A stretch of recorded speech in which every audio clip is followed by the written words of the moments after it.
Hey everybody.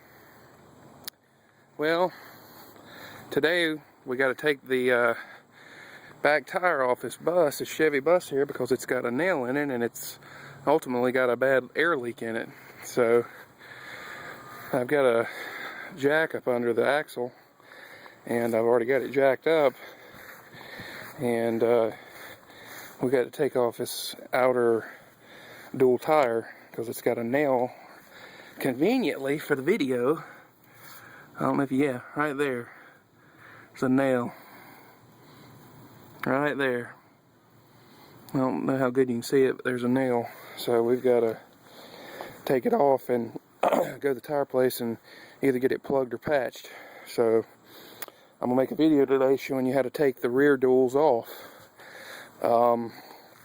because it can be dangerous if you don't do it right.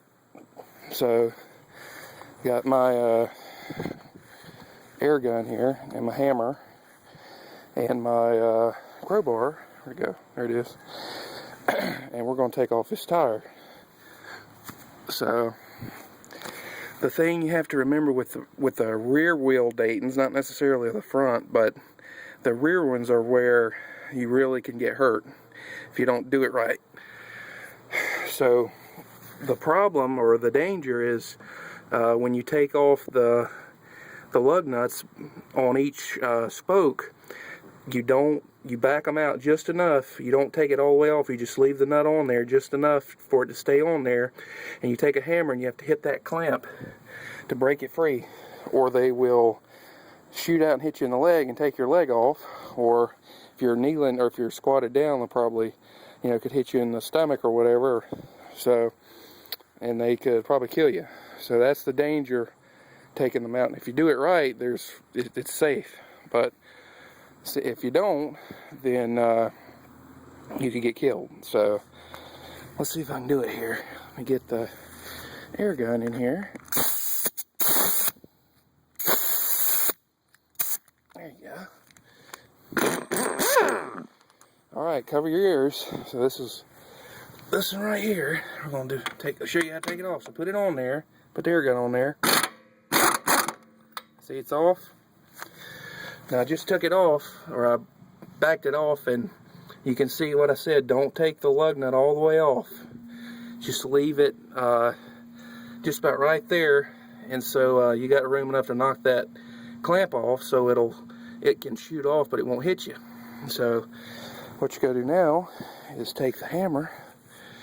And this might be loud, so cover your ears. So what you got to do is you got to tap the clamp out, kind of in a backwards motion, or kind of try to hit it from the back as best you can to pop it out. So here we go. Yep, see it? There it went. So now it's off. If you feel it loose like that, you know it's loose or it's off. So you're safe after you hear that. So you take it out.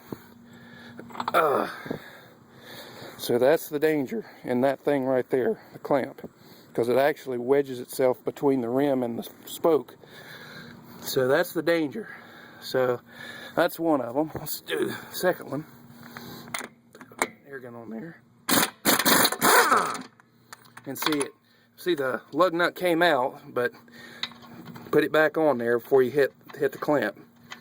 It's okay for them to come off, but just make sure you put it back on so you can hit the clamp. So there you go. Alright, hit this one. Oh yeah, that one was loud.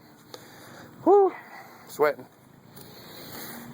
So that's what you do basically for all 5 or 6 or however many spokes your axle has.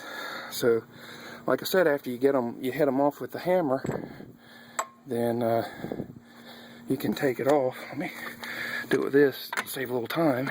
There you go. And just take the clamp off. Now I'll do the next one. Do the one at the bottom now.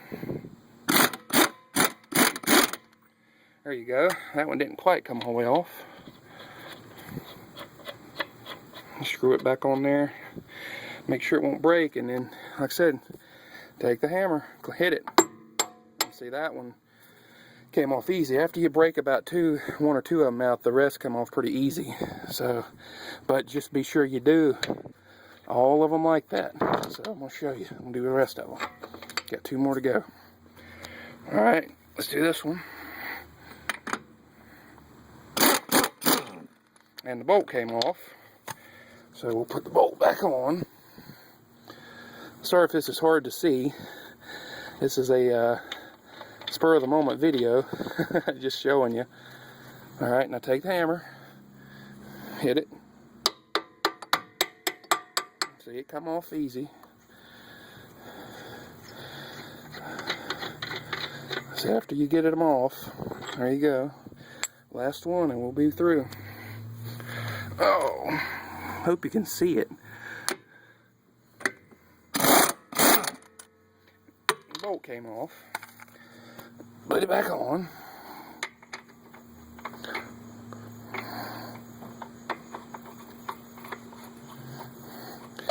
Yeah, put the bolt back on, or the lug nut, and hit it, and it's off. So that's what you do, and that'll do her. So you just do that for all 5 or 6, or how many, like I said, however many spokes you got, how many lugs you got.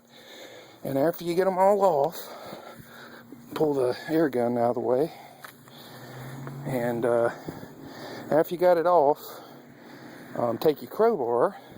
And I got a small one, I need to get a bigger one. Take your crowbar and kind of wedge it up on the wheel. See how it's starting to spin free? Sometimes you can just pull them off. Yeah, that one's coming off real easy. There you go. It's off. There you go. Whew. That is work, people. Especially if you're not used to doing it. So that's how you do it. And putting them back is easier. Once you put it back on, you know, you just reverse the process. You know, put the wheel on, put the clamps between the rim and the spoke, put the lug nuts on there and tighten them up. So if you can try to true up the wheel in that way, but if it's not a big deal, just, you know, put them on there and tighten them up. So so there's a spacer thing. It just sits on there. That's the cool thing about Dayton wheels. Everything just kind of slides on there. So, but that's also the bad thing. The worst thing about Dayton is they're so easy to work on, but it's near to impossible to get them absolutely straight and true rolling. There's always going to be some kind of lateral wobble while going down the road, always.